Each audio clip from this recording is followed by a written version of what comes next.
હાય guides, મારી ચેનલમાં તમારું સ્વાગત છે। આજે આપણે લસણ અને ધાણાના પરોઠા બનાવીશું અને સાથે વટાણા, રીંગણ ને બટાકાનું શાક બનાવીશું અને થોડું બટર પણ લઈશું। હવે એના માટે મેં રોટલીનો લોટ બાંધી દીધો છે। એની અંદર મીઠું અને થોડો બેકિંગ પાવડર નાખીને લોટ બાંધી દીધો છે।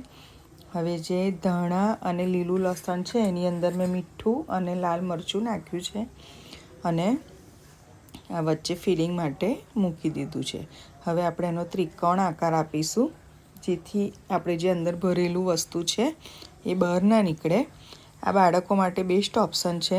તમને થોડું યુનિક પણ લાગશે બાળકોને, અને બાળક ગ્રીન ગાર્લિક ના ખાતા હોય તો પણ એ ખાઈ શકે છે એને લીધે। અને અંદર જે પરોઠામાં ગ્રીન ગાર્લિક શેકાઈ જાય તો એનો ટેસ્ટ પણ ખૂબ જ સારો આવે છે। તમે અંદર ચીઝ પણ નાખી શકો છો, એ ઓપ્શન છે, તમારે ઓપ્શનલમાં તમારે નાખવું હોય તો તમે નાખી શકો છો। હવે આ પરોઠાને આપણે ધીરે ધીરે વણી નાખવાના છે અને વણીને આપણે તવા ઉપર શેકી કાઢીશું। બંને બાજુ ધીરા તાપે તમે બટરમાં પણ શેકી શકો છો કે પછી સિંગ તેલમાં કે ઓઇલમાં પણ શેકી શકો છો। સિંગ તેલનો ટેસ્ટ પણ ખૂબ સારો આવે છે અને પરોઠા એકદમ યુનિક લાગે છે ટેસ્ટમાં। એવી રીતે બંને સાઈડેથી તમે પરોઠાને શેકી કાઢવાના છે।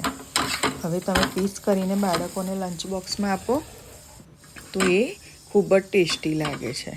આવી રીતે એકદમ ક્રિસ્પી થાય છે। તમે બેકિંગ પાવડર નાખીને બનાવો તો ઉપરનું પડ છે એકદમ ક્રિસ્પી થાય છે અને ટેસ્ટમાં પણ સારું લાગે છે।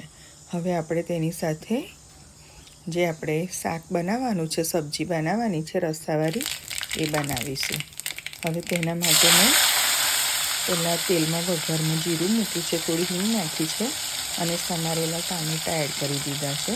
ત્યારબાદ કાશ્મીરી લાલ મરચું, હળદર અને બધો આપણે મસાલો એડ કરીશું।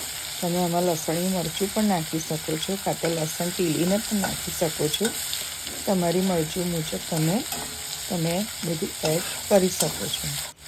હવે મેં બધા જે સબ્જી છે, વટાણા છે, રીંગણ છે અને બટાકા, થોડું મીઠું નાખીને એને 2 વિસલ મારીને બોઇલ કરી દીધા હતા, એટલે શાક થતાં બિલકુલ વાર નથી લાગતી અને બોઇલ કરેલું શાક એકદમ ટેસ્ટી લાગે છે।